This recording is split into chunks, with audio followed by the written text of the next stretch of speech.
the dim light before dawn, a single footprint rests in frozen ash, its edges softened by time, yet still sharp enough to feel beneath the fingertips. Stone dust clings to it cold and silent, as if the world itself paused mid-breath. No wind moves here, no birds call, only shadow ice and the weight of something ancient pressing gently against the present. You're not here by accident. You have been drawn by a rhythm older than history, older than names and calendars, a slow pulse that moves through dust and memory alike.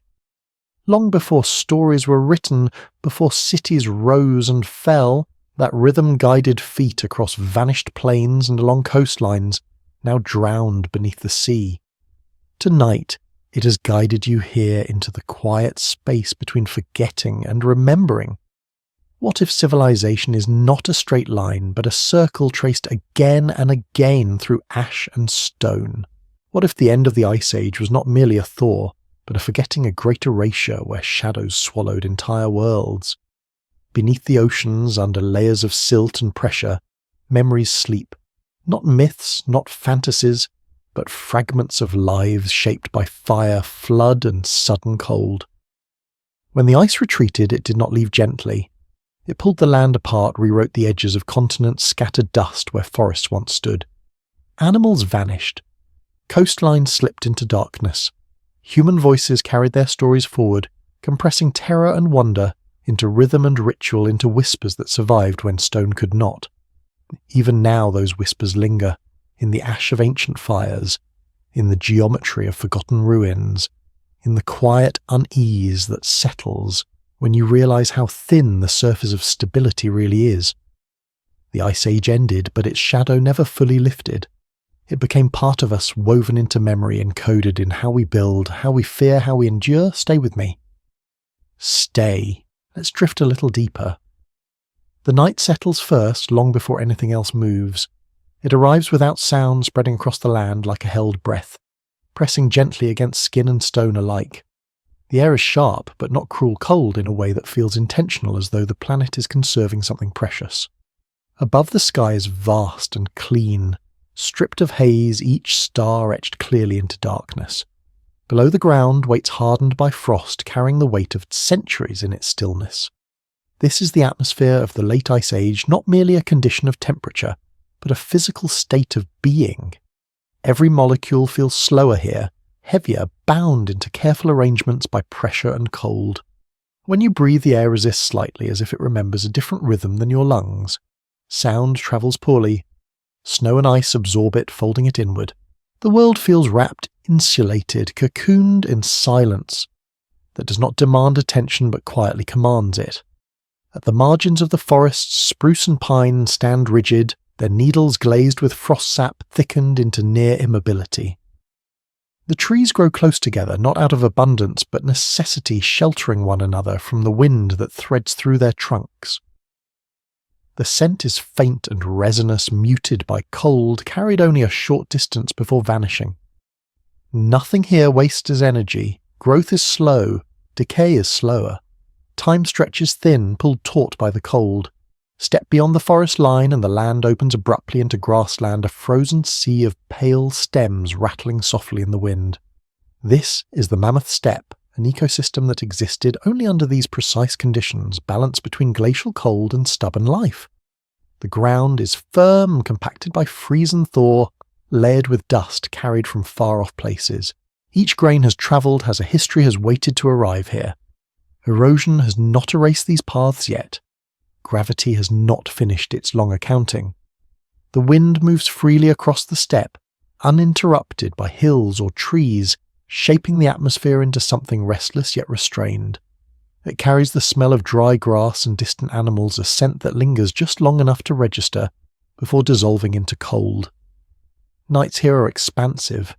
The horizon feels impossibly far away, the sky pressing down without obstruction. The stars feel closer, brighter, as if the absence of warmth has sharpened the light itself. Farther still, the land begins to surrender to ice. There is no dramatic boundary, no sudden wall, only a gradual whitening as soil gives way to snow, and snow compresses into something older and heavier.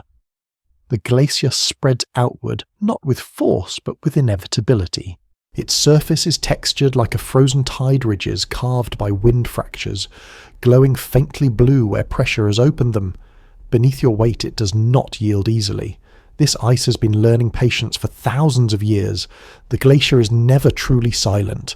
At night, when temperatures drop and the surface contracts low, echoes ripple through its depths. Cracks form far below, deep and resonant like distant thunder muffled by stone. These sounds are not signs of collapse, they are adjustments. The ice is responding to gravity, to temperature, to the slow curvature of the earth beneath it. Ice is time made tangible flow, slowed to a near standstill but never stopped. Under the ice the land bends. Bedrock sinks imperceptibly beneath the accumulated weight, flexing into the mantle like a tired muscle. This deformation is invisible to anyone standing above it, but it is real, measurable, enduring.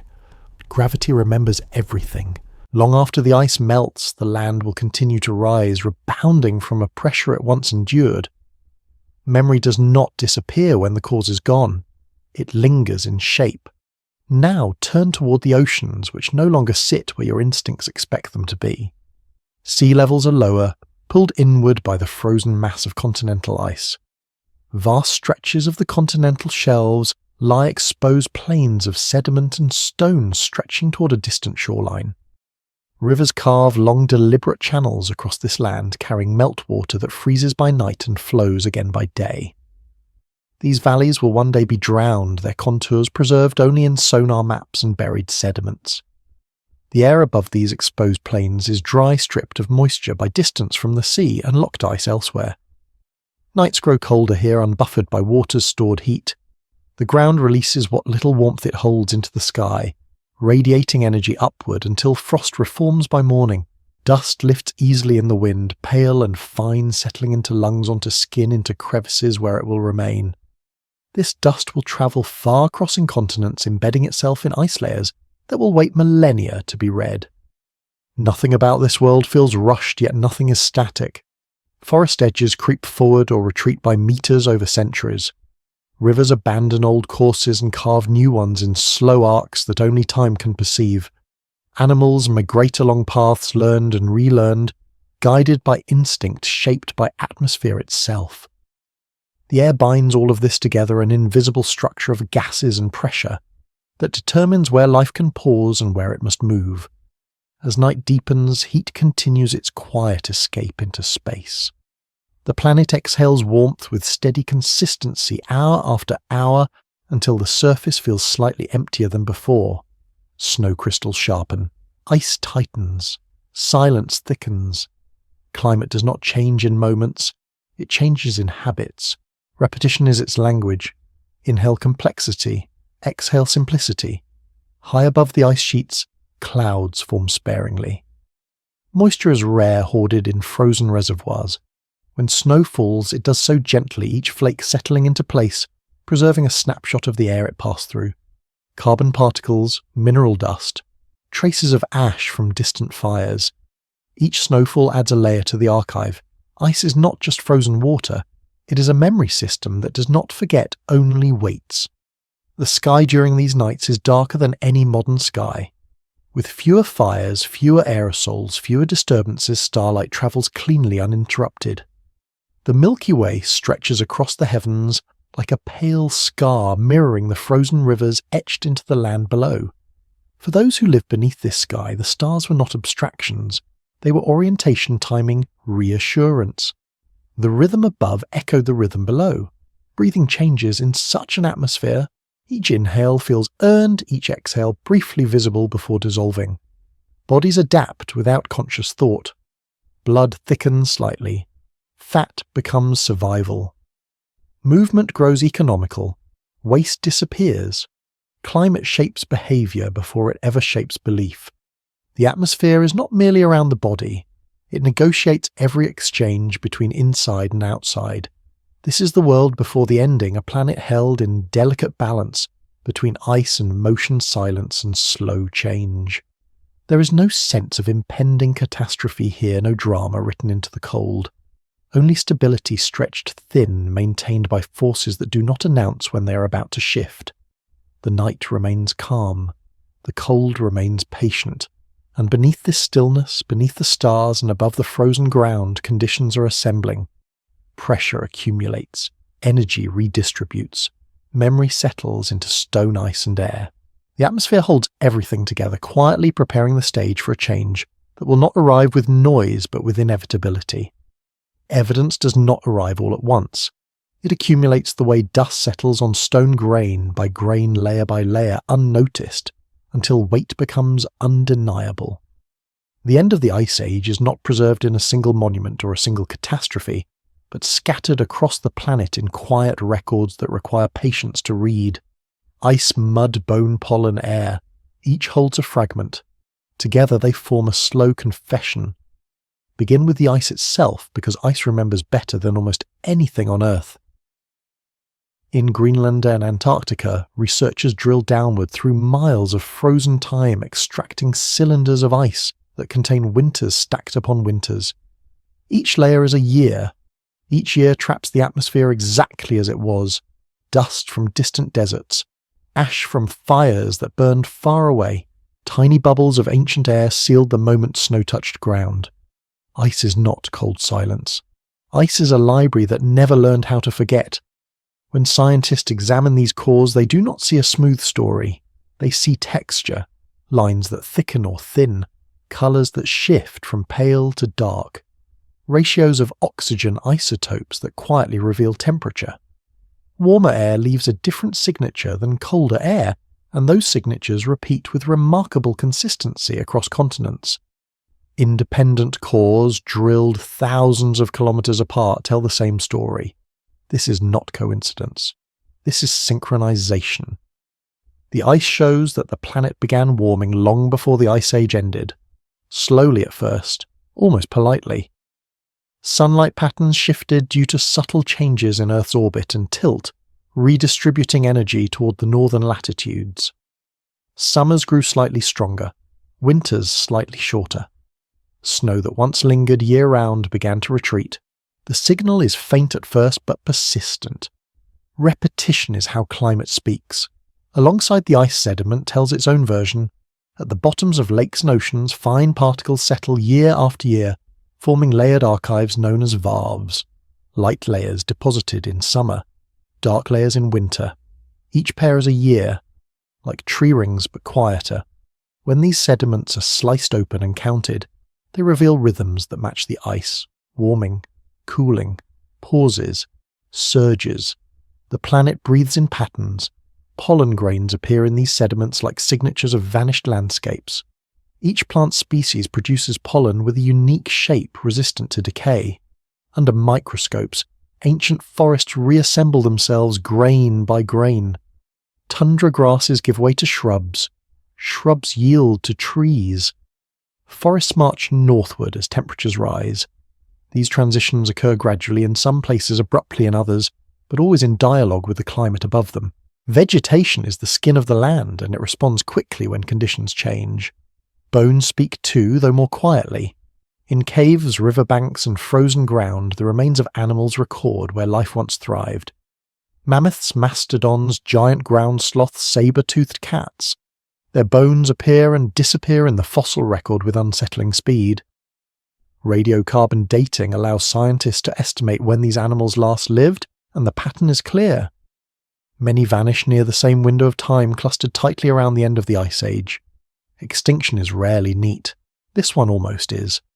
Sea levels provide another line of testimony. As ice sheets grow, oceans fall. As ice melts, oceans rise. Coral reefs, which grow only within narrow depth, ranges act as ancient tide gauges. Today, reefs drowned far below the surface reveal where shorelines once stood.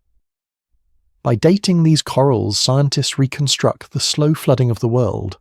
The numbers are unambiguous. Sea levels rose more than 100 meters between the height of the Ice Age and the present. The land did not disappear. It was submerged. River systems record the same story.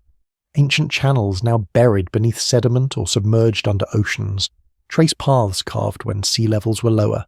Sonar maps reveal drowned valleys, deltas and coastlines stretching far beyond modern shores. These are not theoretical landscapes. They are measured, mapped real.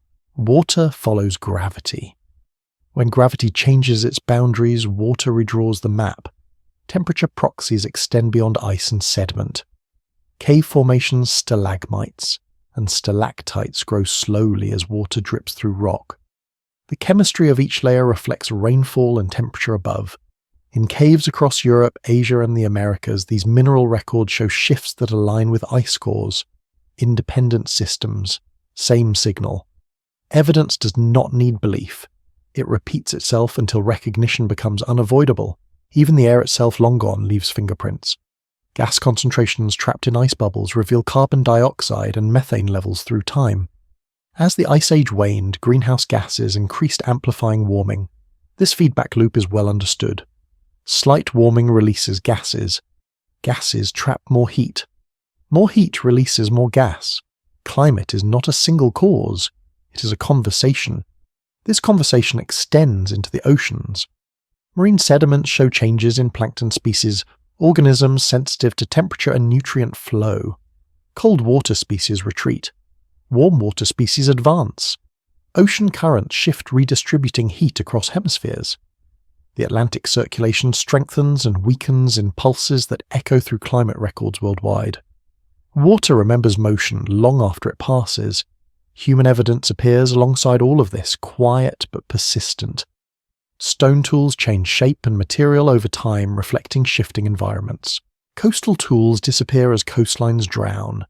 Inland sites appear where new rivers form. Archaeological layers show abandonment and reoccupation movement and adaptation. Humans respond to climate not as spectators, but as participants adjusting strategies as landscapes transform around them. Genetic data adds another layer. Modern human DNA carries signals of population expansions and contractions. Bottlenecks appear when numbers fell sharply, followed by periods of growth. These genetic pulses align roughly with periods of environmental stress recorded elsewhere. Genes are not stories, but they are records. They carry history and probabilities and patterns. What emerges from all this evidence is not mystery but structure. A planet transitioning out of an ice age through mechanisms that are slow, measurable, and repeatable. Orbital changes initiate warming. Feedbacks amplify it. Ice melts. Seas rise. Ecosystems shift. Species adapt or vanish. Humans move, learn, persist. This framework explains much, and it does so elegantly. Inhale complexity. Multiple systems interacting across time and space. Ice, air, water, rock life. Exhale simplicity. The planet warmed and the world changed. Yet even here in this carefully assembled record, something feels incomplete. The evidence is strong but not smooth. The curves are jagged. The timelines bend. The transitions sometimes appear too fast, too sharp, too violent for such gradual forces alone. The data whispers of interruptions, of sudden turns in a story that should have unfolded gently. But for now the evidence stands as the foundation. These are the layers beneath everything else. Ice cores drilled in silence. Sediments laid down patiently. Bones buried and uncovered. Sea levels etched into stone.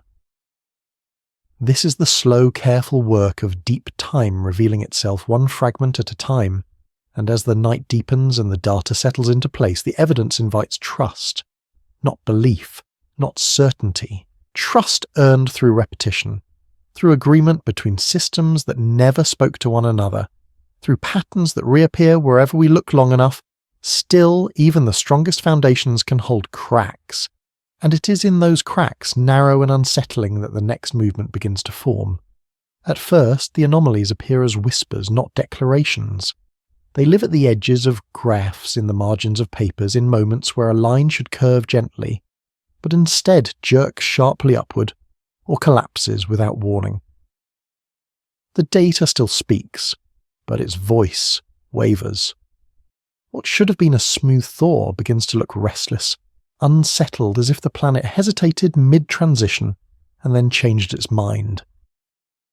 In the ice cores, the story fractures.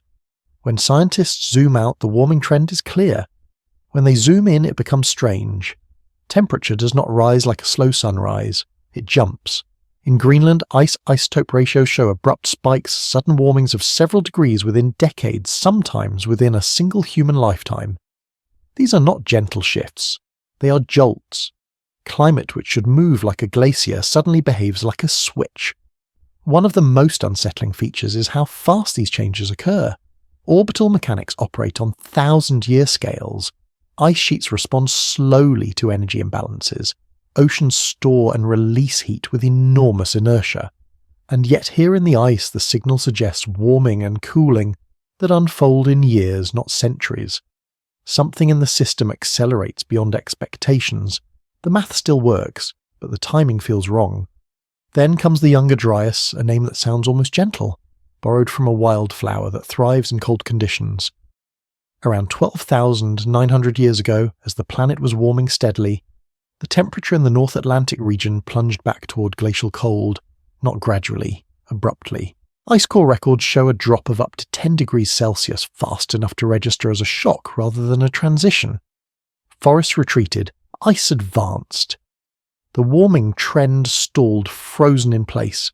This reversal lasted more than 1,000 years. Then just as abruptly it ended, temperatures surged upward again, snapping back toward warmth in what appears to be an even faster transition. In some records, the return to warm conditions unfolds in mere decades. In others, perhaps less.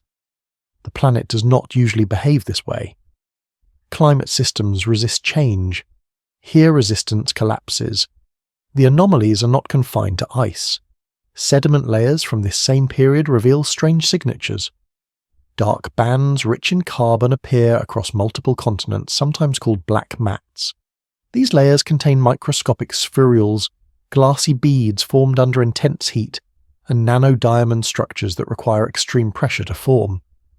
Such materials are rare in ordinary geological processes. Their presence demands explanation. Platinum anomalies accompany these layers, concentrations of elements more common in meteorites than in Earth's crust. These spikes appear suddenly and disappear just as suddenly, confined to a narrow window of time. Volcanism can produce some of these signals, but not with this distribution not synchronized across hemispheres. Wildfires can leave charcoal, but not diamonds. The Earth seems to have experienced something energetic, something brief, something unusual. Extinction patterns deepen the unease. Large mammals vanish in clusters not scattered randomly through time. In North America alone, dozens of megafauna genera disappear within a few thousand years, many tightly clustered around the Younger Dryas boundary. These animals had survived previous glacial cycles, previous warmings and coolings. They were resilient, adaptable, successful. And yet, here, they falter almost simultaneously. Human hunting pressure is often invoked, and it certainly played a role, but the timing raises questions. Human populations with sparse technologies limited. Could small groups of hunters erase entire species across continents so quickly? Perhaps in part. But the coincidence with climate whiplash and geological anomalies suggests a compound stress, not a single cause. Ecosystems strained from multiple directions tend to fail suddenly. Flood evidence adds another layer. Landscapes like the channeled scablands in North America show signs of massive catastrophic flooding. Channels carved hundreds of feet deep through solid basalt ripple marks the size of buildings' boulders transported like pebbles. These features do not form from slow river erosion. They require sudden releases of unimaginable volumes of water. Ice-dammed lakes bursting, perhaps. But the scale is startling. Ocean circulation models struggle as well.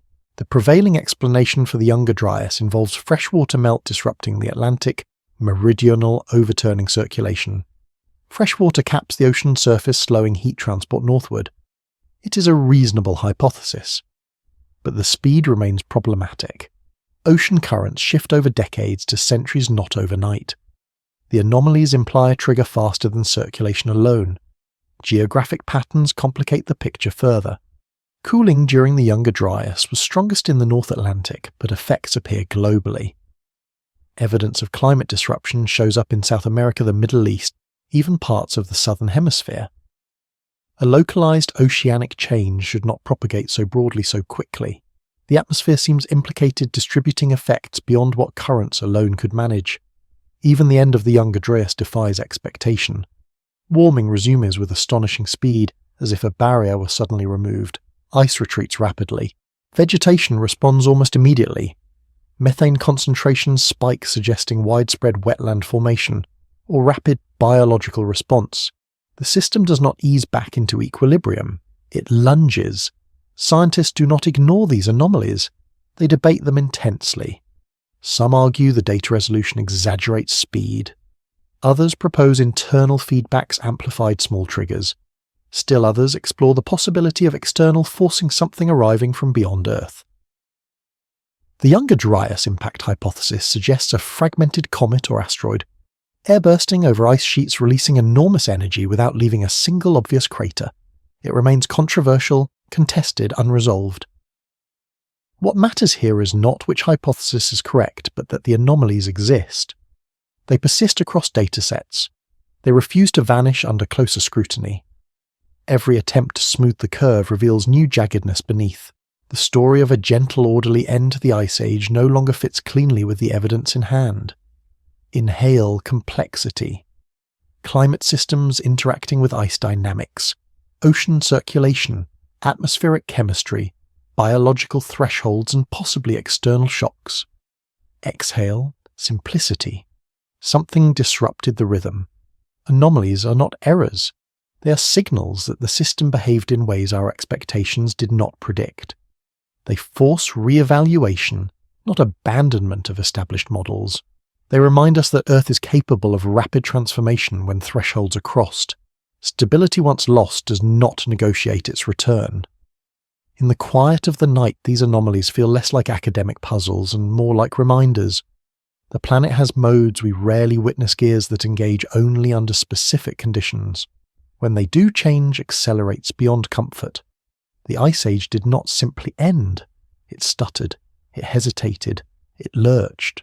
The data does not shout catastrophe, but it hums with tension. A sense that the system was pushed, paused, and released. That something interrupted the expected flow of time. That beneath the slow breath of orbital cycles there are faster pulses capable of reshaping worlds. These are the cracks in the story, narrow but deep. And it is through these cracks that silence begins to seep in, carrying with it the absence of records, the missing chapters, the places where evidence should exist but does not. That silence is the next movement waiting to unfold. Silence is not the absence of sound. It is the absence of record, the place where expectation meets nothing and must stop. In the story of the Ice Age, silence appears suddenly like fog rolling across a landscape that should be familiar. We have the data before and after the slow accumulation and the abrupt disruption, but in between there are gaps where history thins and finally vanishes. These are not small omissions. They are entire worlds missing from the archive. Archaeology encounters this silence first at the coast. During the height of the Ice Age, sea levels were far lower than today, exposing vast continental shelves that stretched outward for hundreds of kilometers. These were not marginal lands. They were fertile, stable, rich with rivers, estuaries, and marine life. Humans prefer such places. We always have. Yet when the ice melted and the oceans rose, these landscapes drowned quietly, carrying their evidence down with them. What remains on land is fragmentary. Campsites appear inland as coastlines retreat. Tools change location abruptly, not because culture leapt, but because geography vanished. The silence here is deceptive. It can look like absence of activity when it is actually absence of preservation. Stone survives. Wood does not. Fibre dissolves. Shoreline settlements built from perishable materials leave little behind once submerged, scattered and buried beneath sediment. Underwater archaeology exists, but it is young, expensive and rare. We have mapped only a tiny fraction of the seafloor with sufficient resolution to detect ancient human activity. Most drowned landscapes remain unexplored, their river valleys traced only by sonar shadows. When we do find something, a stone tool dredged up by fishing nets, a submerged forest preserved in anaerobic mud, it feels accidental, like overhearing a whisper through walls. The silence extends beyond coastlines. In many regions, the archaeological record shows sudden abandonment. Sites that were occupied for generations are left empty. Sometimes they are never reoccupied. Climate explanations are plausible but incomplete. Where did the people go? Did they migrate? Did they die? Or did their traces simply vanish under conditions that favoured erasure rather than preservation? Geology knows this problem well. Erosion does not discriminate. Rivers cut through settlements, floods scatter bones and tools, wind redistributes dust and ash. Ice advances and scrapes the land clean. What survives is what luck allows. Silence in this sense is not intentional, it is mechanical. Time removes evidence the way water smooths stone patiently and without apology. The Younger Dryas intensifies this effect. Sudden cooling destabilizes environments already in transition. Floods rearrange valleys. Fires burn through forests. Sediments are redeposited, mixing layers, blurring timelines. Events happen faster than records can form. When change accelerates, preservation often fails. The faster the disruption, the quieter the archive afterward. Human memory fills some of these gaps, but only imperfectly. Oral traditions compress. Time, reshape events, transform trauma into story. Flood myths fire from the sky, lost lands beneath the sea. These narratives persist where physical evidence does not, but they cannot be dated with precision. They hint rather than prove. Science listens carefully, but cautiously aware that memory is as fluid as water. Silence also appears in genetics. Bottlenecks tell us population shrank, but not why or where. Entire lineages may have disappeared without leaving descendants. Their genes dissolved into absence. What we read now is the survival bias of those who made it through. The dead do not leave samples. Absence cannot be sequenced. Even the ice cores have their limits. Layers compress under their own weight, thinning deeper in the column. Older years blur together. Resolution fades. At the very moments we wish to see most clearly, the archive becomes less precise. The signal remains, but the details soften like ink bleeding through ancient paper. This silence tempts speculation. Lost civilizations, forgotten technologies, entire chapters erased. Some ideas stretch beyond evidence, others hover cautiously at its edge. The danger is not curiosity but certainty. Silence invites imagination, but it also demands restraint. Not every gap hides something extraordinary. Some hide nothing at all. The challenge is learning the difference. What matters is acknowledging the silence without rushing to fill it. Absence is data. It tells us where conditions prevented preservation, where landscapes were unstable, where human activity may have been concentrated, but later erased. Silence maps vulnerability. It shows us which stories the Earth is least capable of keeping intact. Inhale complexity. Geological processes, archaeological bias preservation, limits human storytelling genetic drift. Exhale simplicity. Much has been lost. At night, silence feels different. It presses gently, not threatening, but insistent. The absence of sound allows attention to turn inward. In the context of deep time, silence is a reminder that the past is not obligated to explain itself fully. It offers fragments, not completeness. We build understanding from what remains, not from what once was. The end of the Ice Age left scars and absences in equal measure. For every ice core drilled, there are miles of sediment never sampled. For every site excavated, countless others lie underwater or destroyed. The silence is vast but not empty. It is filled with potential, with questions that shape how we interpret what little we have. Silence slows the story. It forces patience. It resists narrative closure. In doing so, it prepares the ground for something else, a deeper inquiry into what might have existed between the data points, not as fantasy, but as plausible human experience shaped by environments now gone. The silence is not the end of the story. It is the space where the next movement begins to form, where imagination must be disciplined by evidence, and evidence must be read with humility. In that quiet beneath the layers of loss and time, the forgotten epoch waits not speaking, but present all the same. Between the layers of evidence and the stretches of silence lies a span of time that feels strangely out of focus, like a memory recalled just after waking. This is the forgotten epoch not defined by dates on a chart, but by conditions that no longer exist, and ways of living that left little behind. It is the world of late Ice Age humanity suspended between ice and warmth, stability and collapse, long before the familiar outlines of civilization hardened into place. Imagine the planet during this interval roughly between 20,000 and 12,000 years ago. The ice sheets still dominate the high latitudes, but their grip has begun to loosen.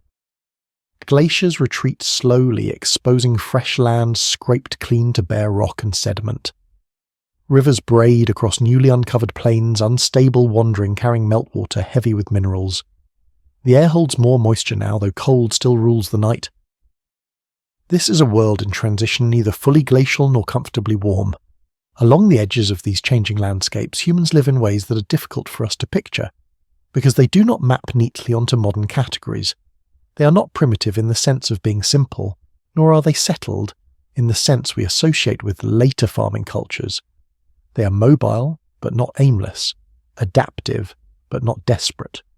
Their knowledge is deep in body, accumulated through generations of close attention to land animals, seasons, and sky. These people move through environments that are rich, but unpredictable.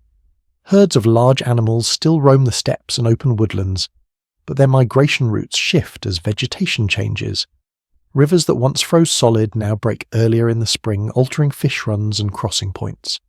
Coastlines creep inland year by year, sometimes slowly, sometimes in sudden jumps when ice dams fail far away. Survival here is not about conquest, it is about timing. Toolkits from this period reflect that sensitivity.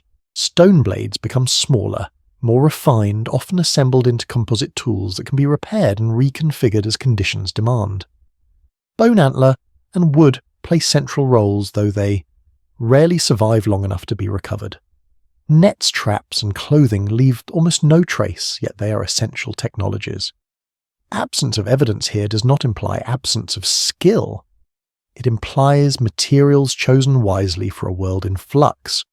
Social structures during this epoch are equally elusive. Small groups likely gather seasonally, merging and dispersing in rhythms tied to resource availability. Information flows through these networks, not written, but remembered. Knowledge of distant water sources, dangerous floodplains, reliable fishing spots, and changing animal behavior spread slowly, carried by stories and shared experience. Memory becomes infrastructure. Ritual and symbolism emerge not as luxuries but as stabilizers. In a world where the ground itself cannot be trusted to remain dry, meaning must be anchored elsewhere. Burials become more deliberate. Objects are placed with care. Certain locations are returned to again and again, even as the surrounding landscape shifts. These places may not be cities, but they are centers, points of continuity in an unstable world. The forgotten epoch is also coastal. This is easy to overlook because the coasts themselves are gone. During the Ice Age, shorelines lay far beyond their modern positions, exposing vast shelves rich in marine life. These zones offered food, year-round relative climate stability, and natural routes for travel. It is here that we might expect denser populations, more sustained interaction, and greater cultural complexity. And it is here that the evidence is most thoroughly erased. As sea levels rise, these coastal worlds disappear first. Campsites are flooded, shell middens dissolve, wooden structures rot, stone sinks and scatters. What was once a thriving human landscape becomes a blank stretch of sea floor. The silence we encounter later is not because nothing happened here, but because everything did, and then vanished beneath water and sediment. Occasionally, fragments resurface. A submerged forest preserved beneath mud, its tree stumps still rooted where they grew. Stone tools pulled up in fishing nets from the North Sea or the continental shelves of Southeast Asia. Cave sites now partially drowned their paintings, clinging to rock just above ancient waterlines.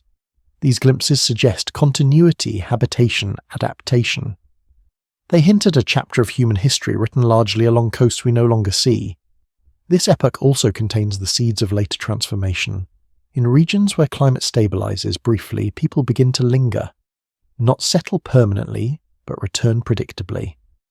Wild grains are harvested repeatedly. Nuts are stored. Seasonal camps become semi-permanent.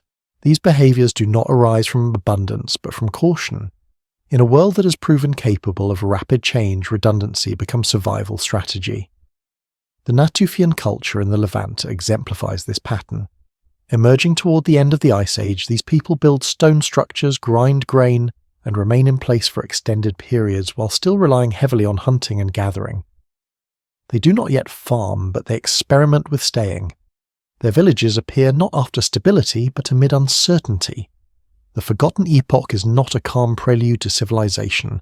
It is a stress test. Elsewhere, similar experiments unfold independently. In Anatolia, in parts of China, in the Americas, groups respond to environmental pressure with innovation. These innovations are not technological leaps so much as behavioral shifts. New ways of organizing labor, new patterns of sharing, new relationships with plants and animals. The world is changing faster than tradition alone can manage. Flexibility becomes the most valuable skill. This period is often described as prehistory, but that term obscures its richness. These people are not waiting for history to begin. They are making decisions, adapting, surviving, remembering. Their stories may not be written, but they are encoded in movement patterns, tool choices, and genetic signatures that persist long after their landscapes disappear. The forgotten epoch ends not with a clean boundary, but with compression. As the Younger Dryas interrupts, warming stress intensifies. Resources shrink. Migration routes destabilize, some groups vanish, others retreat into refugia pockets of relative stability where knowledge concentrates. When warming resumes abruptly, those who remain are positioned to expand rapidly, carrying with them traditions shaped by crisis. Inhale complexity.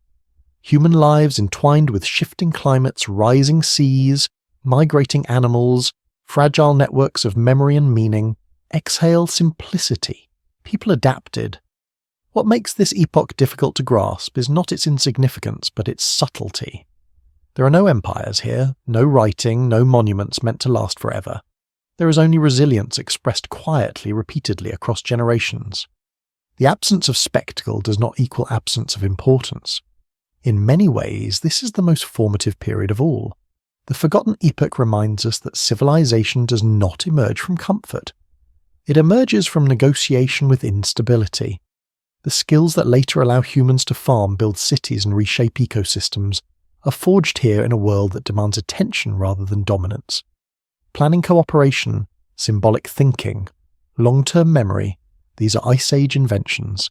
At night, when the world grows still, it is easier to imagine this time. Fires flicker in temporary camps, the air smells of smoke and cold earth. Stories are told not to entertain, but to preserve hard-won knowledge.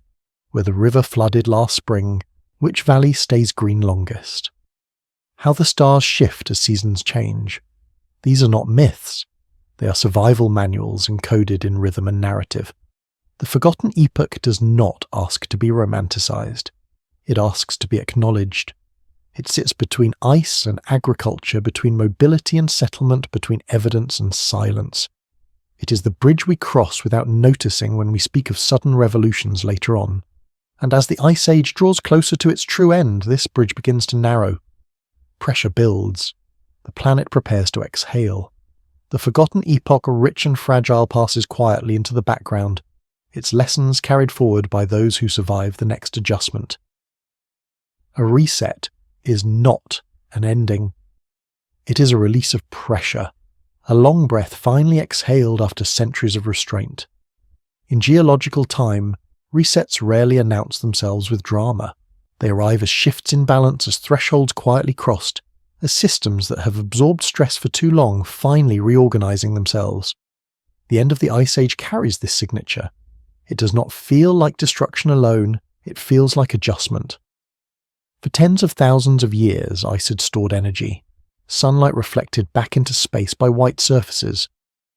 Oceans drawn inward, their heat locked away beneath frozen continents. The atmosphere itself held in a cooler, drier configuration. This was not static equilibrium, but tension maintained through repetition. When that tension finally eased, the response was not gentle. It was swift, uneven, and transformative. As warming accelerated, glaciers thinned and fractured.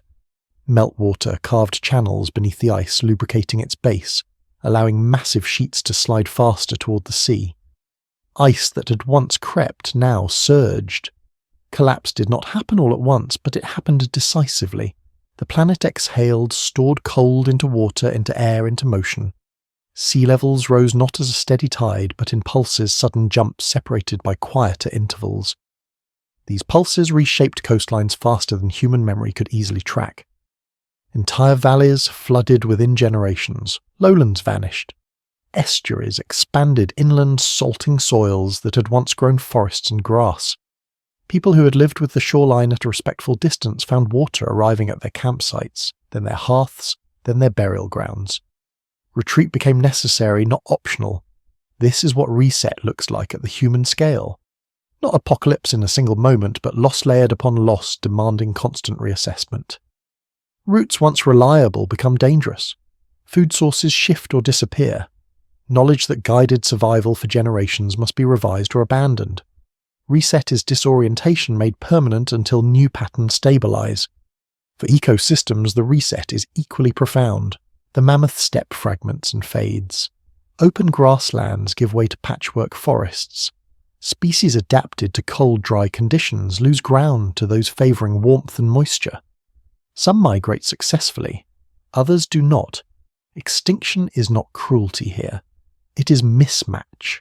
Life that cannot adapt quickly enough to new parameters simply fails to persist. Fire becomes a major agent of change during this reset. As climates warm and dry, seasonality intensifies, forests and grasslands burn more frequently. Charcoal layers appear in sediments, testimony to landscapes repeatedly cleared and renewed. Fire releases nutrients, reshapes habitats and alters atmospheric chemistry. Smoke rises, ash falls, the sky darkens briefly then clears. Reset is not linear, it oscillates. Water too becomes unpredictable. Glacial lakes held back by ice dams grow immense, storing volumes that dwarf modern bodies of water. When these dams fail, they fail catastrophically.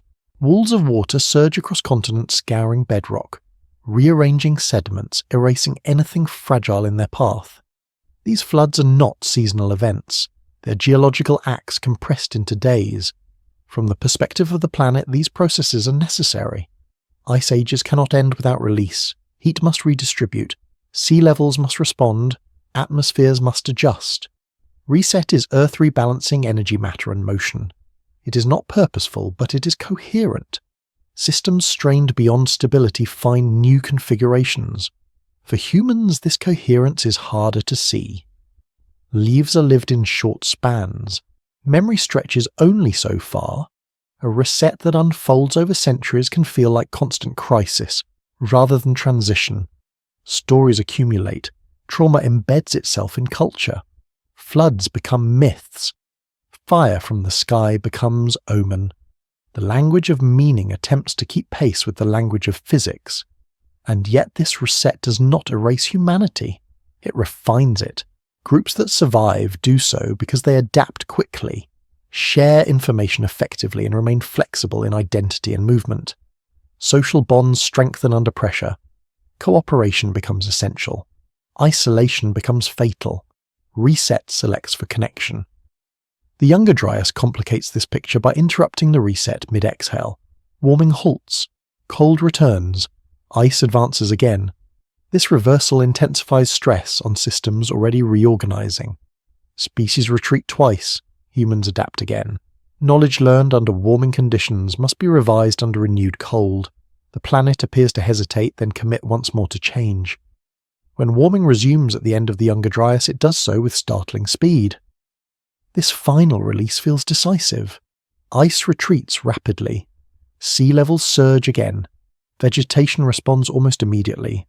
Methane spikes suggest widespread wetland expansion. Life floods into newly available niches. Reset completes its arc. What follows is not peace, but a different kind of instability. The Holocene climate is warmer and more stable than the Ice Age, but it is not static. Variability remains. Droughts occur, floods recur. But the scale shifts. The extremes soften.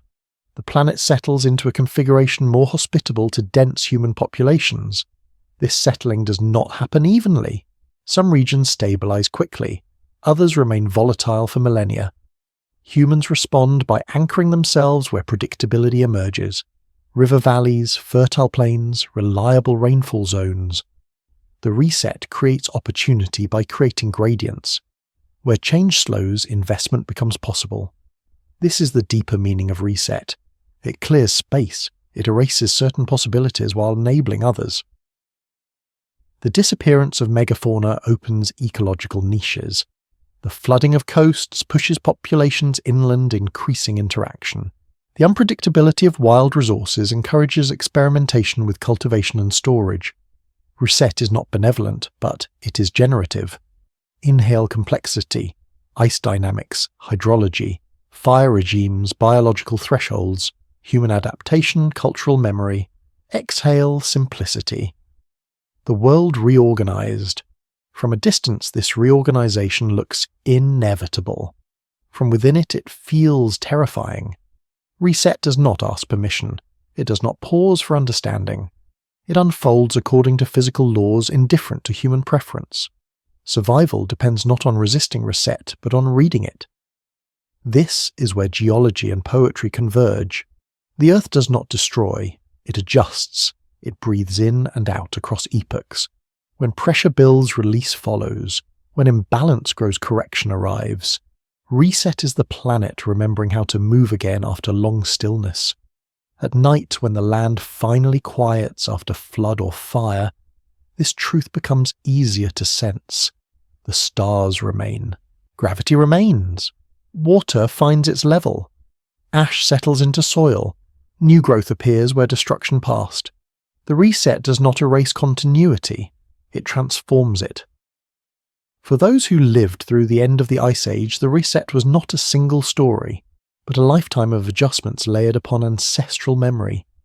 They did not know they were witnessing a planetary phase change. They only knew the rules had changed, and they had to change with them. In this way, the reset becomes inheritance. The behaviors forged here persist, planning for uncertainty, sharing resources, building redundancy, encoding knowledge in story and ritual. These traits do not vanish when climate stabilizes. They become the foundation for what follows.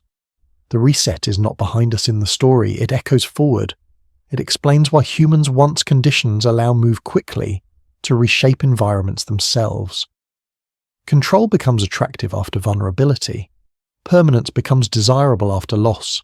Agriculture, architecture, and civilization are responses not just to opportunity, but to memory of instability. The earth exhales. Humans learn to inhale carefully. And as the reset completes its long breath, the past does not disappear. It vibrates quietly beneath new landscapes, new climates, new societies. Those vibrations are the echoes that follow, subtle but persistent, waiting to be felt. Long after the ice retreats, and the seas settle into their new shapes, something remains vibrating beneath the surface of the present.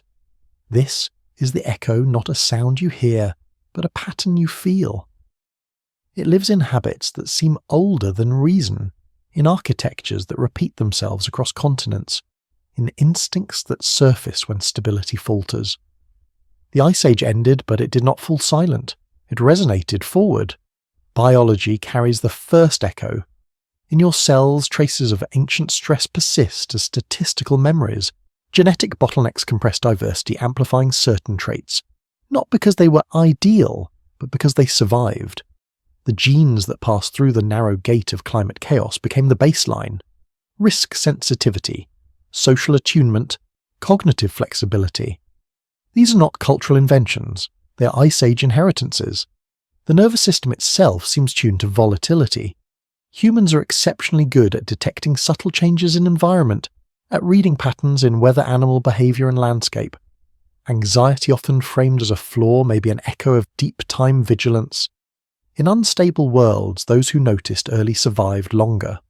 Calm came later. Alertness came first. Architecture carries another echo. When humans finally begin to build in stone, they do so with a seriousness that feels disproportionate to immediate need. Walls are thick, foundations deep, Monuments align with sky cycles that far exceed a single lifetime. This is not extravagance. It is memory-made material. Stone resists erosion. Stone remembers when wood does not. Across the world, early monumental sites appear suddenly, not at the height of agricultural abundance but near its beginning. Göbekli Tepe rises before farming is fully established. Stone circles, burial mounds, and ceremonial centres demand labour far beyond subsistence requirements. These structures do not feed bodies. They stabilise minds. They say this place will not move, the ground will hold. Ritual repeats this echo in motion rather than stone. Seasonal ceremonies, planting cycles, harvest, festivals, solstice alignments, these are not merely celebrations, they are rehearsals of predictability. After millennia of climate whiplash, the reassurance that the sun still rises where expected becomes psychologically essential. Rhythm replaces chaos. Calendar replaces surprise. Mythology is perhaps the loudest echo. Flood stories appear independently across cultures separated by oceans and millennia. Fire from the sky. Lost lands. Gods who arrive after catastrophe bearing knowledge. These narratives are not geological records, but they are emotional ones. They compress lived experience into symbolic form, preserving lessons about vulnerability, respect for forces beyond control, and the consequences of forgetting. Even the structure of authority may carry this resonance. Elders, shamans, knowledge keepers gain prominence in societies shaped by environmental uncertainty. Information becomes survival currency. Those who remember past disasters, even imperfectly, command attention. Memory becomes power. Story becomes infrastructure. The echo extends into subsistence strategies. Early agricultural societies overproduce relative to immediate need. Granaries swell. Surplus accumulates. This is not greed, it is insurance. After watching food sources vanish abruptly, humans learn to hedge against uncertainty. Excess becomes comfort. Storage becomes security. Settlement patterns reflect the same logic. Villages cluster near reliable water sources, but they also avoid low-lying floodplains once coastlines begin to stabilize. High ground becomes desirable. Stone replaces mud. Permanence is engineered in response to remembered impermanence. The echo of rising seas reshapes where and how people choose to live. Even trade networks reflect Ice Age lessons. Long-distance exchange begins earlier than once believed. Obsidian shells pigments move across vast regions. Redundancy in supply reduces vulnerability. If one region fails, another may sustain. Interconnection becomes resilience. The echo is subtle in daily life. Why do humans gather around fires even when warmth is not needed? Why do we mark seasons obsessively? Why does the idea of sudden environmental change provoke such deep unease? These behaviors feel natural, but they are learned through survival. The Ice Age taught our ancestors that the world can change faster than belief systems can adapt. Language itself carries traces. Words for disaster flood. Cold fire, hunger cluster densely in early vocabularies. Metaphors of cleansing, rebirth, and punishment appear repeatedly. Even when literal memory fades, symbolic memory persists, shaping how societies interpret misfortune. Inhale complexity. Genetics, architecture, ritual, myth, psychology, settlement, economy. Exhale simplicity. The past still speaks. The echo is not deterministic. It does not force specific outcomes. It biases tendencies. It nudges behavior toward caution planning and pattern seeking. Civilization does not emerge solely because climate stabilizes. It emerges because humans shaped by instability are ready to exploit stability when it appears. This is why the Holocene feels explosive. Population growth accelerates. Technologies spread rapidly. Cultural complexity intensifies. It is not because humans suddenly become smarter. It is because the constraints loosen. The skills forged under pressure finally find space to expand. Yet the echo never fully fades. Even in periods of abundance, humans build myths of collapse. We imagine floods, fires, endings. We remain fascinated by lost civilizations. This is not nostalgia. It is inherited caution. Somewhere deep, we know stability is temporary. At night, the echo is easier to hear. When noise recedes and light dims, ancient patterns resurface. The comfort of enclosure. The instinct to check supplies. The pull of stories told slowly, repetitively to reassure. Sleep itself may be an echo, a learned trust that the world will still be there in the morning. The Ice Age survivors passed more than genes forward. They passed sensibilities, a way of relating to uncertainty, a respect for forces larger than individual will. These sensibilities shape how humans respond to change even now. We study the end of the Ice Age as an event, but its real power lies in what followed. Not glaciers or floods, but the long shadow they cast over human behaviour. The echo explains why humans, when faced with threat, do not merely react. We ritualise, we narrate, we build. This echo is not mournful. It is adaptive. It is the sound of continuity through disruption, of memory encoded not in dates but in tendencies. The Ice Age did not end humanity, it tuned it. As this resonance continues to ripple forward, patterns begin to emerge. Not isolated echoes but recurring shapes, cycles, rhythms that suggest history does not move in straight lines. It curves, loops, returns. To understand that we must listen not just to echoes but to the pattern they form together. Patterns are what remain when individual events fade. They are the shapes, time traces when viewed from far enough away when noise softens into structure. At first glance, history appears linear, a sequence of causes and effects marching forward. But when the end of the Ice Age is placed beside other transitions, another geometry emerges. Not a line, but a curve. Not progress, but recurrence. Geology is the first teacher of this pattern. Ice ages come and go not randomly but in rhythms tied to orbital cycles, to the slow dance between Earth-Sun and gravity. Glaciers advance, glaciers retreat, seas fall, seas rise. These are not accidents, they are pulses. The planet breathes on timescales far longer than a human life, but the breath is steady, repeatable, patient. Within those long cycles are smaller ones nested like rings inside a tree. Abrupt warmings, sudden cold snaps. Periods of relative calm punctuated by disruption. The Younger Dryas is not unique in kind, only in proximity to us. Earlier ice ages show similar jolts, similar reversals, similar reorganizations. The pattern is not smooth, but it is consistent. Stability accumulates stress. Stress releases change. Human history overlays itself onto this geological rhythm. When climates are stable, populations grow, technologies accumulate, social complexity deepens. When climates destabilize, contraction follows. Migration increases. Knowledge concentrates or fragments. After disruption, reorganization begins again, often in new forms. Rise, collapse, adaptation, renewal. The shape repeats. This repetition tempts myth. Ancient cultures often imagined ages of the world, cycles of creation and destruction, not because they possessed geological data, but because they observed recurrence in lived experience. Floods return, droughts return, prosperity and hardship alternate. Pattern recognition is not superstition. It is survival instincts scaled up to time. Even the archaeological record reflects this looping structure. Periods of apparent stagnation are followed by bursts of innovation. Tools remain unchanged for thousands of years, then diversify rapidly.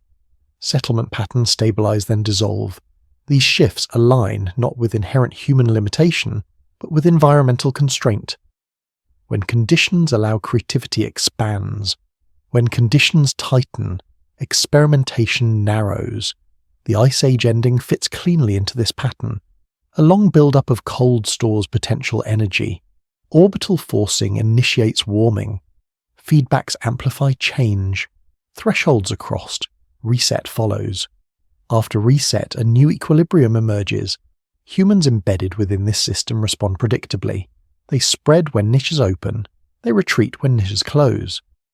Pattern is not destiny, but it is influence. Civilization itself begins to look cyclical when framed this way. The first cities rise in regions that enjoyed relative climate stability during the early Holocene, rivers with predictable floods, seasons that repeat reliably. This stability allows specialization, hierarchy, accumulation. Over time, these systems grow rigid. They depend on predictability. When climate shifts, again droughts intensify, rivers fail and societies strain. Collapse follows not because people forget how to live, but because systems lose flexibility. The lesson is not that civilization is doomed, but that it is conditional. It thrives within certain environmental envelopes. When those envelopes change, adaptation must be swift or suffering increases. The pattern repeats across Mesopotamia, the Indus Valley, Mesoamerica, and beyond. Different places, similar arcs. Recognizing this pattern changes how we interpret the end of the Ice Age. It is not a singular miracle that births civilization. It is one iteration of a recurring dynamic. Pressure accumulates. Release reorganizes. Humans respond. What feels unprecedented up close often looks familiar from a distance. This perspective also reframes anomalies. Sudden climate shifts, floods, extinctions. They are not violations of natural order. They are expressions of it. The system does not seek smoothness. It seeks balance, and balance is often achieved through abrupt correction rather than gentle adjustment. Inhale complexity. Orbital mechanics feedback loops human behavior, ecological thresholds cultural memory. Exhale simplicity. History loops. The pattern extends inward into psychology. Humans crave narratives with beginnings and endings, heroes and resolutions. Cycles resist this structure. They deny finality. They imply return. This can be unsettling. It challenges the idea of permanent progress. But it also offers reassurance. Collapse is not annihilation. It is transition. At night, patterns feel safer than chaos. The repetition of waves, the rhythm of breath, the certainty that dawn follows darkness. In deep times, similar comforts emerge. Ice retreats, but it will return. Seas rise, but they have fallen before. The planet changes, but it does so within bounds shaped by physics, not whim. Understanding pattern does not grant control. It grants perspective. It reminds us that our moment sits within a longer arc, influenced by forces we did not create and cannot command. This awareness can inspire humility rather than fear. The end of the Ice Age teaches that stability is temporary, but recurrence is reliable. Systems break, but they reassemble. Life adapts, though not always without loss. The pattern is neither cruel nor kind. It simply is.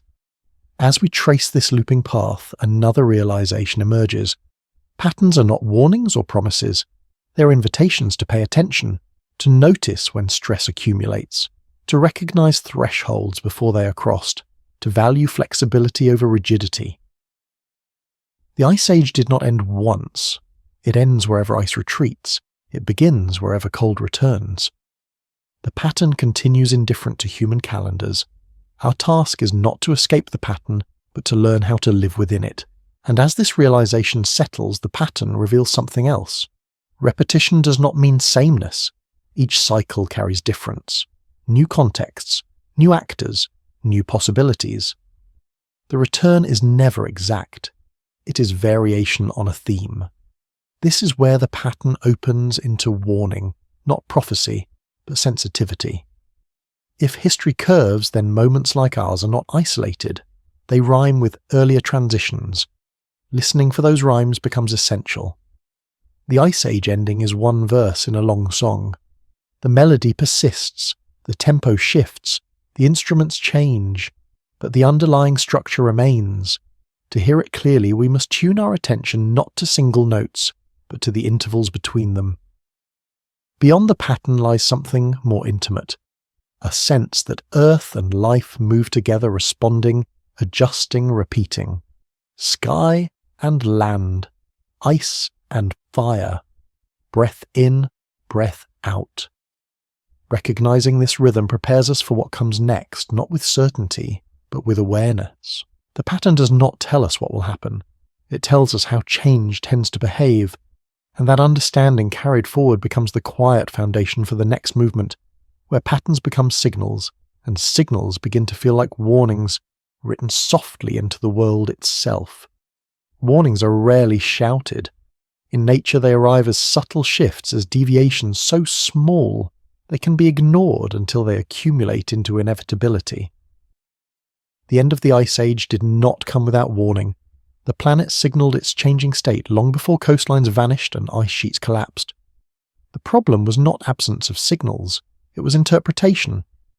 In the geological record, warnings appear as thresholds approached. Ice cores show increasing variability before major transitions, temperature swinging wider with each oscillation. Stability frays before it breaks. The climate begins to stutter, unable to settle into a single mode. This jitter is not noise. It is a system under strain testing its limits. Hydrology responds early. Rivers become unpredictable, swelling beyond their banks in some years, shrinking to trickles in others. Meltwater pulses arrive out of season. Glacial lakes grow unnaturally large, their shorelines creeping higher against ice dams never meant to hold such pressure. Water is patient, but it remembers gravity. When pathways reopen, it moves decisively. Vegetation signals stress as well. Pollen records show rapid shifts in plant communities even before full climate transitions take hold. Species migrate faster than expected, retreating from familiar ranges. Forests thin at their margins, grasslands fragment. These changes do not require catastrophe. They require imbalance. Plants rooted and vulnerable register instability early. Fire joins the chorus. As climates oscillate, dry intervals interrupt wet ones, creating conditions ripe for burning. Charcoal layers thicken in sediments. Landscapes ignite more frequently. Fire clears, renews, and destabilizes in equal measure. Smoke darkens skies, temporarily altering local climates, feeding back into the system. The warning is written in ash. Animals respond next. Migration routes shift. Breeding cycles desynchronize. Some species adapt quickly, others lag behind. Population numbers fluctuate erratically. Fossil assemblages show increased turnover, communities reorganizing under pressure. Extinction, when it comes, is preceded by restlessness. Humans notice these changes intimately. Unlike slow orbital cycles, warnings manifest within lifetimes. Rivers no longer freeze when expected. Ice breaks earlier. Game becomes scarce in traditional hunting grounds. Familiar plants fail to thrive. These are not abstract trends. They are disruptions felt daily. Knowledge systems attempt to adapt. Stories adjust. Rituals incorporate new anxieties. Elders reinterpret signs. In societies without written records, warnings must be remembered through narrative and practice. This transmission is imperfect. Each generation receives fragments, not complete instructions. Memory fades faster than climate changes. Some groups respond proactively. They diversify subsistence strategies, spreading risk across hunting, fishing, gathering, and storage. They move seasonally rather than committing to vulnerable zones. They maintain wide social networks to exchange information. Flexibility becomes defense. Others remain anchored to places that once sustained them. When warning signals accumulate, these groups face harsher transitions. Archaeological records show sudden abandonment, not gradual decline. Warning unheeded becomes loss. The Younger Dryas itself may be interpreted as both event and warning. The abrupt return to cold interrupts warming, just as ecosystems and humans begin to adjust. This reversal demonstrates that climate does not move in one direction simply because it has started. Feedbacks can overwhelm trends. Systems can snap back unexpectedly. Ice cores reveal that the Younger Dryas begins with a sharp signal, not a gradual slide. Something crosses a threshold. Ocean circulation shifts. Atmospheric patterns realign. The climate settles into a colder mode for over 1,000 years. The warning here is clear in retrospect. Systems can lock into new states quickly. When the Younger Dryas ends warming, resumes with equal abruptness. This symmetry is unsettling. It implies that climate stability can be fragile, dependent on delicate balances that can tip rapidly in either direction. The warning embedded in this transition is not about cold or warmth, but about speed. Speed is the critical factor. Slow change allows adaptation. Rapid change overwhelms. The end of the Ice Age demonstrates that Earth is capable of rapid climate shifts without human influence. This is not speculation. It is measured fact. Geological warnings are not moral. They do not instruct. They indicate. The planet does not warn to be kind. It signals because physical systems obey laws. When energy imbalances grow, correction follows. Whether life adapts depends on timing and flexibility. Human memory encodes these warnings symbolically. Flood myths do not describe hydrodynamics accurately, but they convey vulnerability. Fire myths do not explain atmospheric chemistry, but they warn of destruction from above. Lost lands beneath the sea remind listeners that ground itself can disappear. These stories persist because they encode caution. The warning is also embedded in settlement choices after the Ice Age. Early villages often occupy elevated ground near water, not directly on floodplains. This reflects learned avoidance. Agriculture spreads alongside storage, buffering against seasonal unpredictability. These choices are not arbitrary. They are responses to remembered instability. Inhale complexity, climate variability, hydrology, ecology, human perception, cultural memory. Exhale simplicity. Change announces itself before it arrives. The difficulty with warnings is scale. Some signals are local, others global, some appear once others repeat. Distinguishing noise from signal requires attention across generations. Humans are not well adapted to this task. Our lifespans are short. Our memories biased toward recent experience. The end of the Ice Age reminds us that warnings are often misinterpreted as temporary anomalies rather than indicators of systemic shift. A bad year is dismissed, a strange season tolerated. Only when patterns persist do they demand response. By then, options may have narrowed. At night, warnings feel different. Without daylight distractions, subtle changes become more noticeable. The sound of wind, the level of water, the absence of familiar animals. In darkness, attention sharpens. Perhaps this is why stories of catastrophe are often told at night, when minds are more receptive to unease. The warning embedded in the Ice Age ending is not that disaster is inevitable. It is that complacency is costly. Stability once assumed can dissolve. Systems that appear robust may depend on hidden balances. When those balances shift, effects cascade. This lesson extends beyond climate. Societies built on narrow foundations are vulnerable to disruption.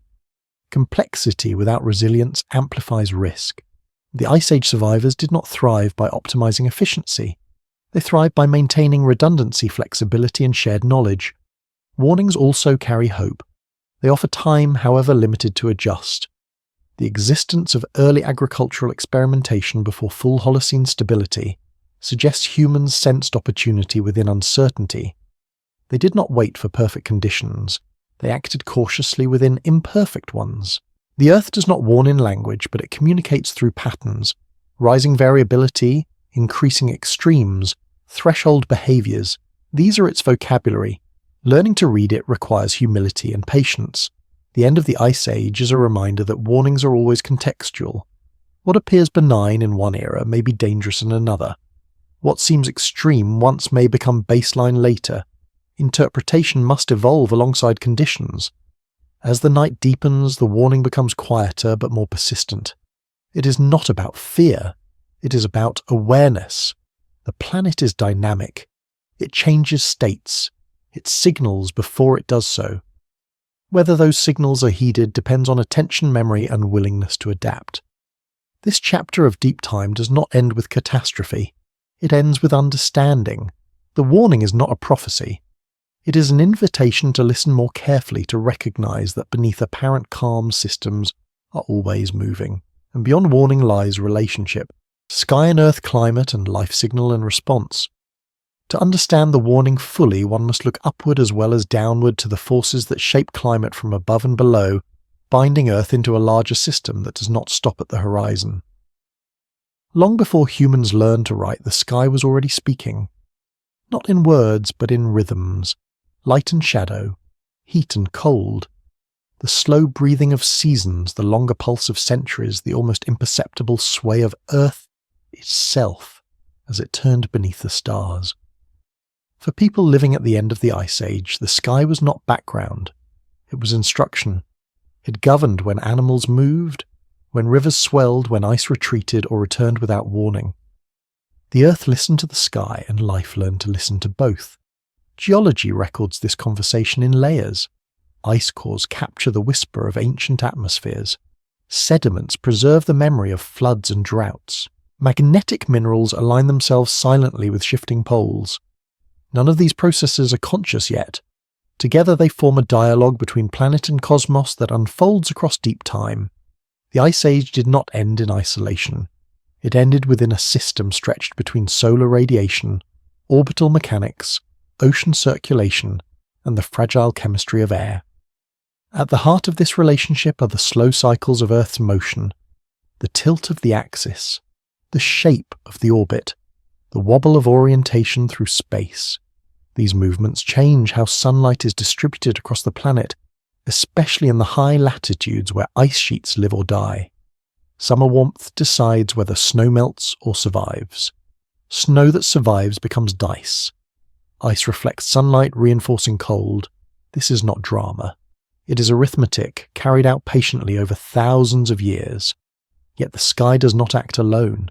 Earth responds, amplifies, resists. Ice sheets grow heavy enough to deform the crust beneath them, changing topography and drainage patterns. Meltwater pulses freshen the oceans, altering currents that transport heat across hemispheres. Volcanoes respond to unloading as ice melts, releasing pressure, and sometimes releasing fire. The planet is not a passive receiver of celestial influence. It answers back. During the transition out of the Ice Age, this feedback system became unstable. Orbital changes nudged the system toward warming, but the response was uneven. Ice melted in bursts. Oceans surged, then stalled. Atmospheric circulation shifted abruptly. The Younger Dryas stands as the clearest sign of this instability, a moment when the Earth's response seemed to contradict the sky's gentle push toward warmth. Some researchers have asked whether the sky intervened more directly, not through cycles but through events, impacts, airbursts, cosmic debris intersecting Earth's path. The evidence remains debated, but the question itself reveals something important.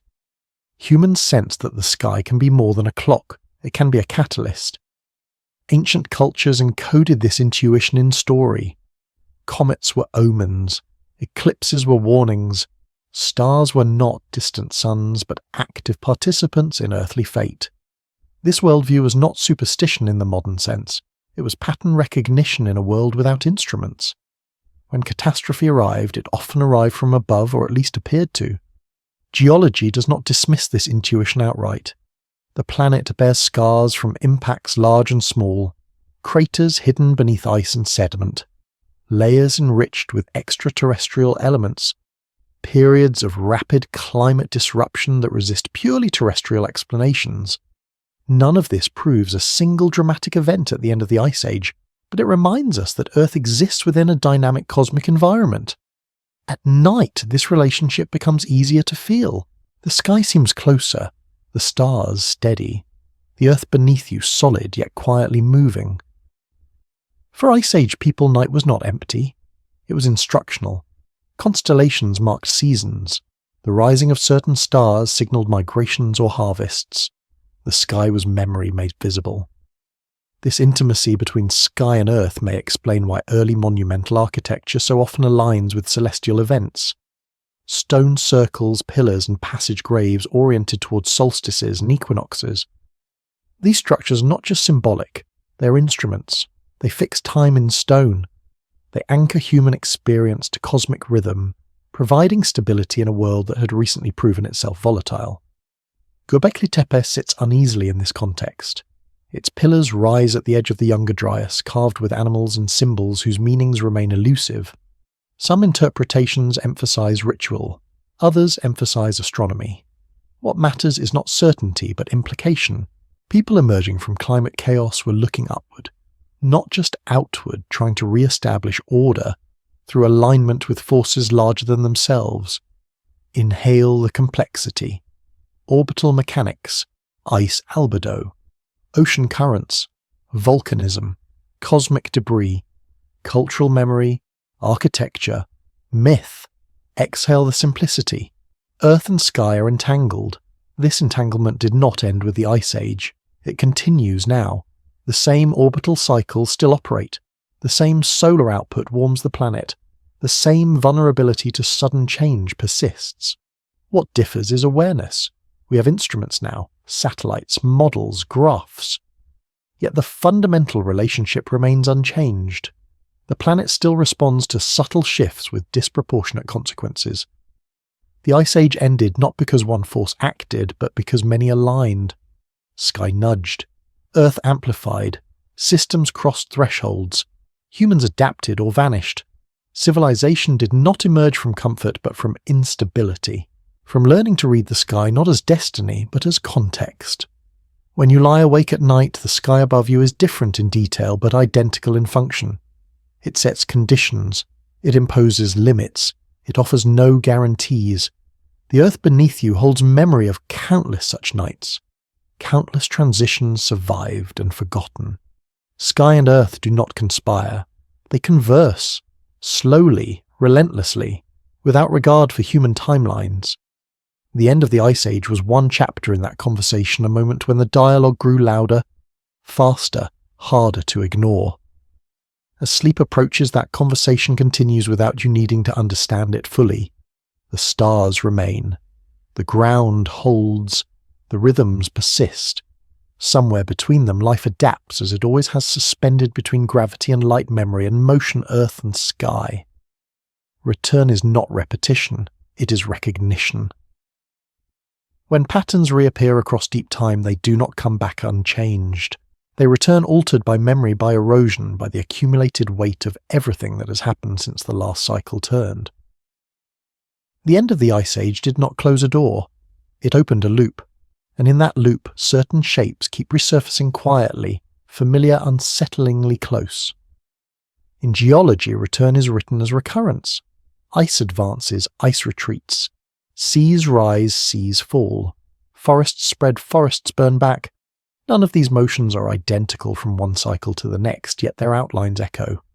The Laurentide ice sheet will never return in the same form, but ice will return somewhere. Not because the planet is cruel, but because it is restless. The return begins subtly. Long before catastrophe, conditions align.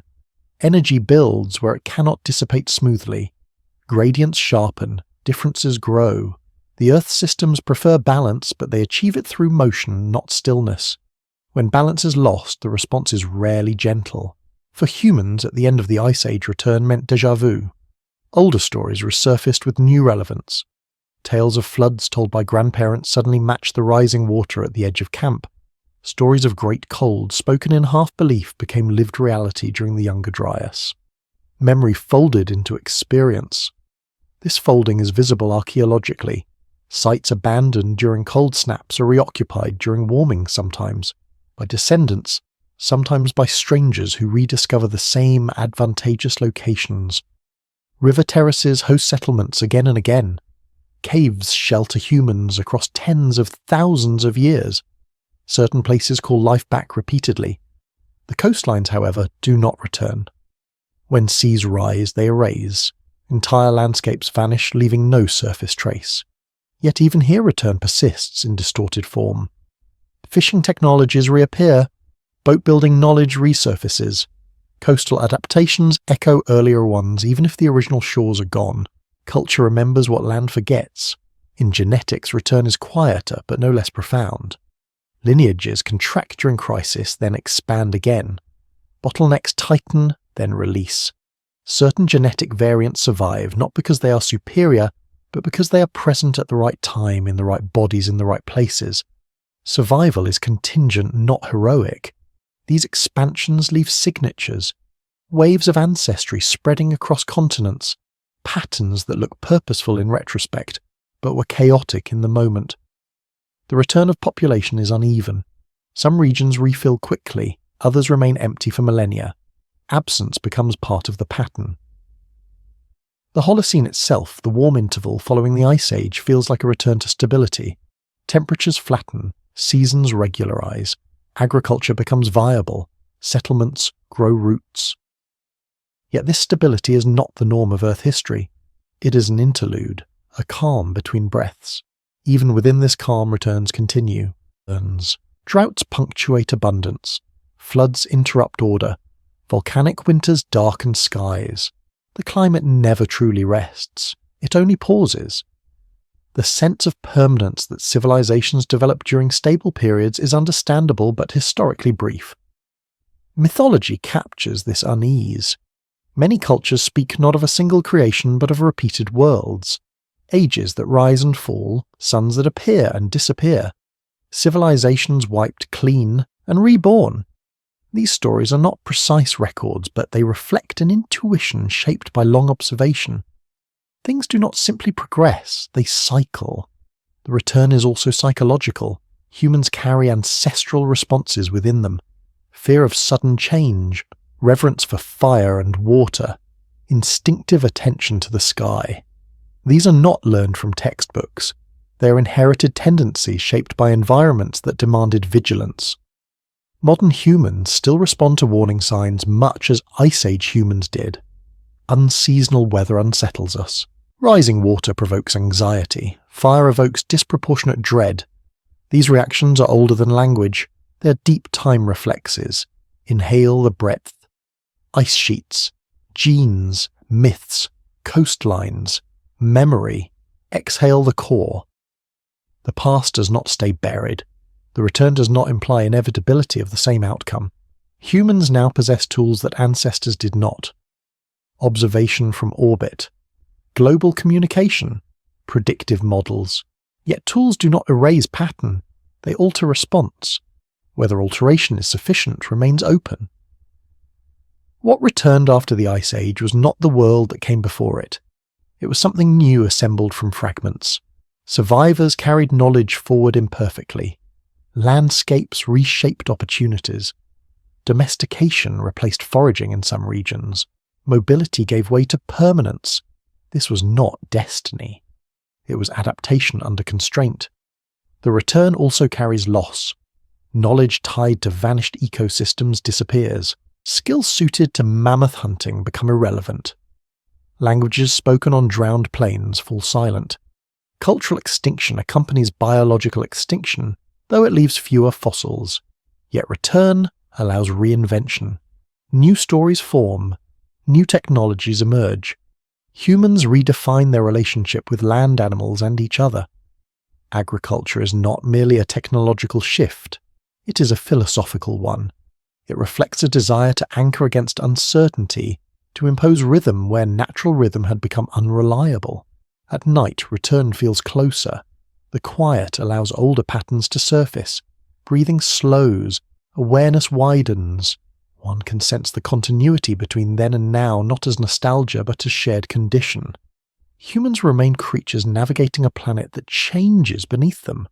The Ice Age did not end once. It ended many times differently in different places. Some regions warmed smoothly. Others oscillated. Some cultures flourished. Others vanished. The return was uneven, fragmented, incomplete.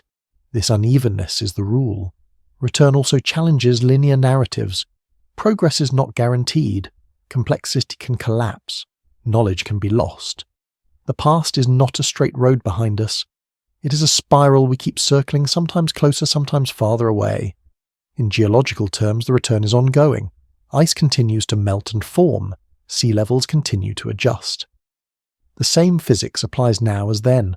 The same thresholds exist. The same feedbacks wait to be triggered. The difference lies in scale of impact and awareness. The end of the Ice Age was not unique because it was dramatic. It was unique because it sits close enough to human memory to feel personal. It reminds us that our species has already lived through planetary transformation not once, but repeatedly. As you drift towards sleep, the idea of return softens. It no longer feels like threat. It feels like continuity. Whatever comes next will not be entirely unfamiliar. Humans have faced changing worlds before. They have adapted, improvised, remembered. The return is not about reliving catastrophe.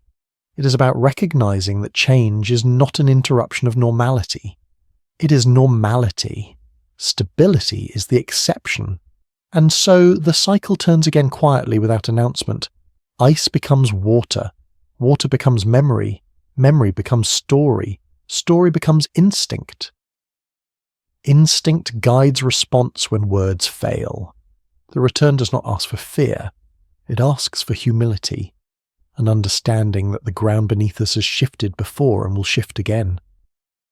That civilizations are chapters, not conclusions. That survival is an ongoing negotiation with forces larger than intention. Beyond this recognition lies the final movement. Reflection. The moment when knowledge settles into acceptance, not as resignation, but as calm understanding. Where deep time ceases to feel distant and becomes something you carry lightly into rest. Reflection is where motion slows enough to be felt.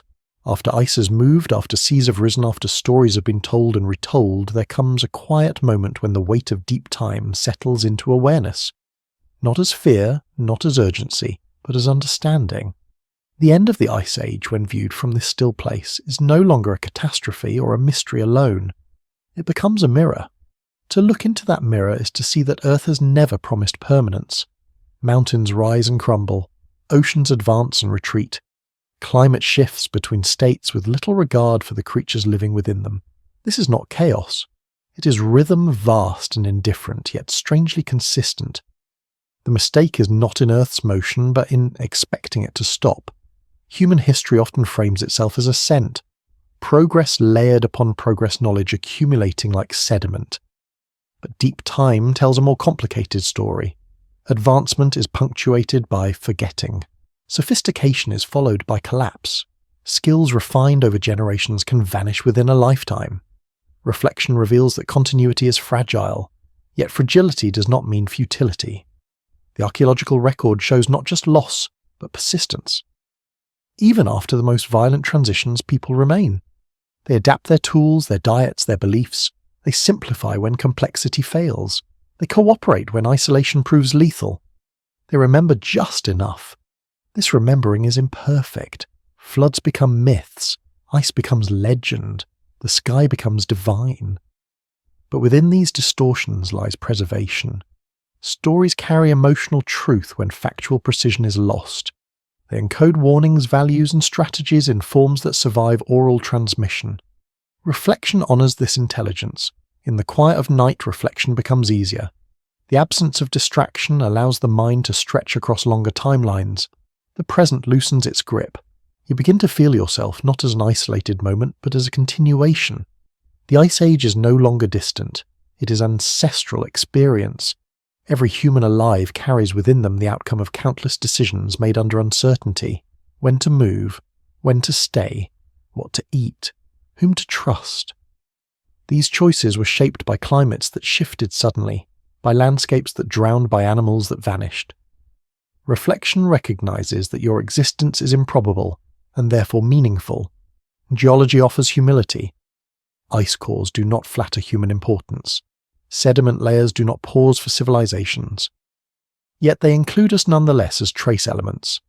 A thin line of charcoal, a spike of pollen from domesticated plants, a change in erosion patterns. Humans leave marks even when unintended. Reflection also reframes loss.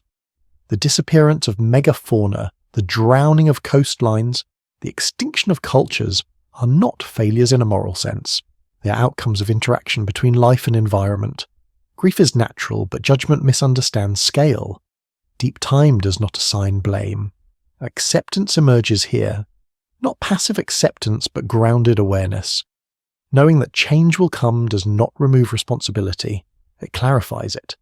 The survivors of the Ice Age did not give up because the world was unstable. They learned to live within instability. Reflection sees resilience not as resistance to change, but as alignment with it. This alignment is subtle. It does not seek control over nature, but relationship. Early agriculturalists did not dominate landscapes immediately. They experimented, failed, adjusted. They listened. They responded to feedback. Reflection reminds us that sustainability is not stasis, it is responsiveness. Modern minds often struggle with this concept. We are taught to plan for permanence, to build as if conditions will remain constant. Deep time suggests otherwise. Reflection invites a different posture, one of preparedness rather than prediction, of adaptability rather than certainty. The end of the Ice Age also reflects the power of thresholds. Systems can absorb stress until they cannot. Then change accelerates. This applies not only to climate, but to society's economies and beliefs. Reflection teaches attentiveness to early signals, respect for limits, and caution against complacency. Yet reflection is not alarm. It is calm. The planet has passed through extremes far greater than those humans have known. Life has persisted. Species have emerged and vanished. The biosphere reorganizes. There is continuity beyond any single form. At the same time, reflection does not deny suffering. For those who lived through glacial floods, sudden freezes, and ecological collapse, the experience was terrifying. Reflection holds both truths. The vastness of Earth's processes and the intimacy of human experience coexist. As you lie here, breathing slows, the mind drifts. Reflection becomes less analytical and more felt. You sense the deep past not as data but as atmosphere. Cool air, moving water, firelight against stone, the quiet persistence of people who endured. Reflection also dissolves the boundary between then and now. The Ice Age ending was not an ending. It was a transition into conditions that allowed your world to form. Agriculture cities writing science all trace their roots to that unstable threshold. Comfort grew from chaos. This does not romanticize hardship. It contextualizes it. Growth often follows disruption, not because disruption is good, but because it forces re-evaluation. Reflection recognizes that creativity is often born under constraint. In deep time, reflection is not the final state. It is a pause between movements. The planet continues. Cycles turn, but for the individual, reflection is enough. It offers grounding, perspective, rest. The end of the Ice Age teaches that no climate, no coastline, no civilization is guaranteed. It also teaches that humans have navigated radical change before, without maps or models, guided by observation, memory, and cooperation.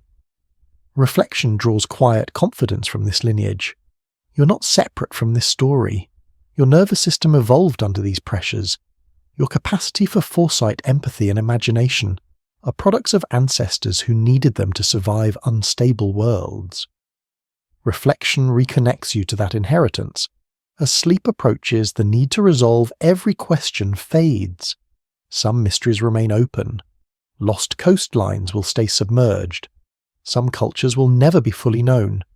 Reflection allows uncertainty without anxiety. The earth beneath you continues its slow processes. Heat moves through rock. Water circulates. The sky above follows its ancient paths. None of this requires your attention. It will continue regardless. And yet for this moment, awareness rests gently within it all. Reflection is not about control. It is about belonging. To a planet that changes, to a species that adapts, to a story that is ongoing. The Ice Age ended, the Holocene began. Another transition will come. This is not threat. It is pattern. Reflection accepts this without despair. As your thoughts quiet, deep time stretches behind you like a dark ocean, calm and vast. Ahead lies rest. Between them is this brief awareness, this pause where understanding settles not as conclusion but as peace. You do not need to hold the whole story. You are held by it, and now the mind can let go. Reflection deepens when we stop asking the past to justify the present. The end of the Ice Age does not exist to explain us, to validate our technologies or our timelines. It exists as evidence that change is the default state of this planet, and that life, including human life, persists. Not by mastering that change, but by moving with it. When this realization settles, urgency dissolves into patience. In deep time, patience is not waiting, it is alignment. Rivers do not rush toward the sea out of anxiety. Ice does not retreat because it is afraid. These processes unfold because conditions allow them to. Humans too are part of this logic, even when we resist it. Reflection invites us to soften that resistance, to recognize when holding still becomes more dangerous than moving. The Ice Age survivors did not know they were at the edge of an epoch. They did not name transitions or mark eras. They lived inside uncertainty without framing it as historical importance. Reflection strips away the illusion that clarity is required for action. Meaning is often assigned later. Survival happens first. This understanding brings gentleness. If those before you could endure a world that shifted beneath their feet, then instability does not automatically mean failure. It means adaptation is required. Reflection reframes fear as information, anxiety as awareness seeking resolution. These emotions are not weaknesses, they are ancient signals. As night deepens, the body understands this before the mind does. Muscles release, breath lengthens, the nervous system shifts toward rest. This physiological response mirrors the larger pattern. After periods of upheaval, systems seek equilibrium. Sleep itself is a small-scale ice age ending a daily reset where consciousness yields to deeper rhythms. Reflection also dissolves the boundary between science and poetry. Ice cores and myths describe the same reality through different languages. One measures isotopes, the other measures meaning. Both attempt to preserve memory against erasure. In deep time, precision and metaphor are not enemies, they are companions. What remains after all analysis is humility, the recognition that no single narrative captures the whole, that evidence accumulates slowly, that certainty is provisional. Reflection is comfortable here. It does not rush to conclude, it allows the story to remain open. The end of the Ice Age was not a lesson delivered once, it is a lesson still unfolding. Sea levels continue to respond to temperature. Ice continues to store and release water. Human societies continue to test their flexibility against changing conditions. Reflection does not isolate the past. It integrates it into the present. In this integration, peace emerges. Not because the future is safe, but because awareness is sufficient. The planet does not require reassurance. It requires attention, careful listening, thoughtful response. As sleep approaches, fully reflection no longer needs words. The story fades into sensation. Cool air, steady ground, a sense of continuity stretching far beyond individual thought. Deep time becomes background supportive rather than overwhelming. You rest not at the end of the story but within it, and that is enough. We've reached the edge of tonight's journey, traveller. The long path behind us has folded itself back into silence, like ice retreating into water, like dust settling after a distant collapse. What was vast has become quiet. What was heavy can now be set down. The night is wide enough to hold what remains. You don't need to remember every step, every image, every layer of time we crossed together. This journey was never meant to be carried consciously. It has already passed into deeper places where memory does not need words. Like sediment sinking through still water, it has found its level. The mind may still reach for explanations, for clarity, for meaning it can hold in daylight. But there is no work left to do here. In the end, traveller, it is all right to not understand. Deep time does not demand comprehension. It only asks for presence, and even that can now be released. Let gravity hold you. Let the questions fade. Feel the weight of your body meeting the earth steady and unthreatening. Muscles loosen, breath slows, thought drifts, no longer needing direction. The world outside can continue its ancient motion without your attention. What you've listened to will remain not as facts or arguments, but as atmosphere, a sense of scale, a quiet humility, a reminder that you belong to something older than worry and larger than effort. This is enough for tonight. Some mysteries aren't meant to be solved, only observed. Tonight the universe whispers again. Sleep, traveller, the cosmos will keep watch.